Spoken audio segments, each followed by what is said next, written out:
Despite the previous entry being a success, Capcom still believed that an American iteration of our beloved Demon Killer needed to be established to encapsulate the West, and almost killed the franchise in the process. I'm Saggi, and today I want to go over the worst things about DmC Devil May Cry.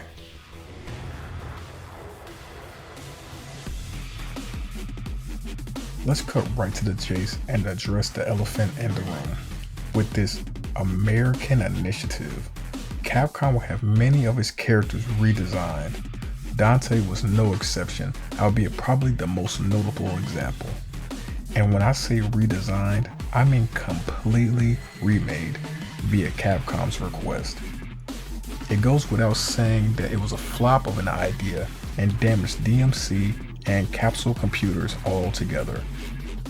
Dante goes from having his wisecracking and lighthearted personality juxtaposed by his demon hunting profession to a generic angsty teen who takes any opportunity to be an asshole, because I guess that's what us Americans can relate to. No shop in sight either, similar to another DmC project.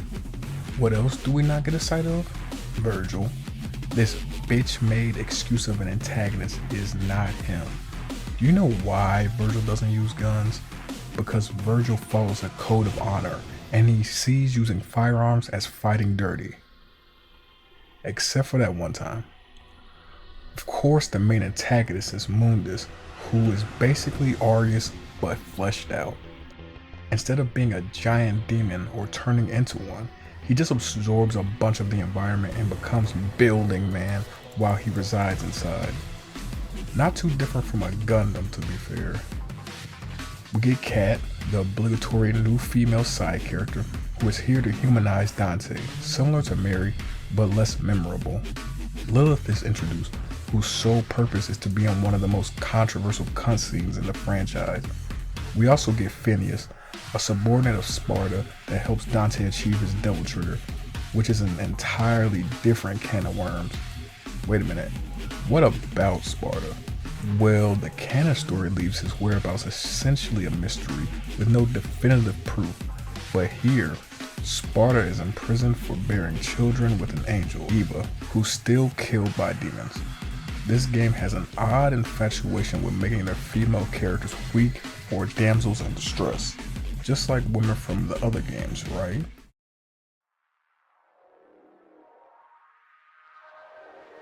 Enemies in this game are serviceable, but none of them leave a lasting impact. I'd say the Dream Runner is the best that it gets, but on the opposite end of the spectrum, you have color-coded foes, which was fixed in a definitive edition, but it's something that shouldn't have needed to be fixed to begin with. I suppose that could be argued for most of this game, but I digress. The palette is composed of dingy grays and browns, possibly reflective of the Western shooters at the time, and for some reason, they decided that babies would be their central theme. There's even an enemy that has an orb on his stomach with what looks like a human inside. Matter of fact, there's just outright a boss battle against a pregnant fucking demon and her baby, who is technically your cousin, by the way. Bob Barbas has the best gimmick, but no fight makes you want to go back to it. There aren't any on par with the Arkham battle, but the Succubus and Mundus remind me of the Savior. Use that information as you will.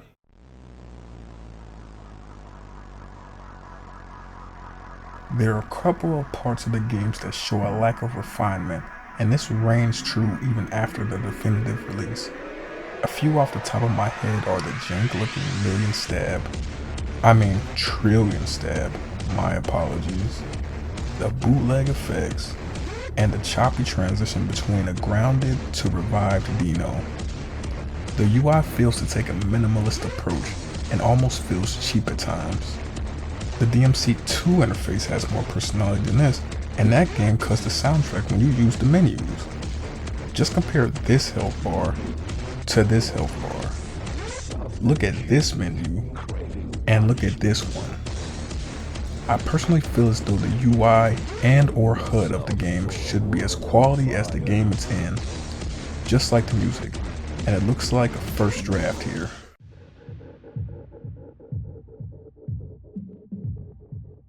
I can't speak for the next person, but this game has to be one of the easiest in the series, right next to DmC 2. You could play on DMD, and the only change that really matters is the enemy placement and how much damage enemies do. This is supposed to be the game at its most difficult, unless you have the definitive edition. I'm not saying that it's a cakewalk, but it feels more like a hard mode and not an ultra hard mode like in previous entries.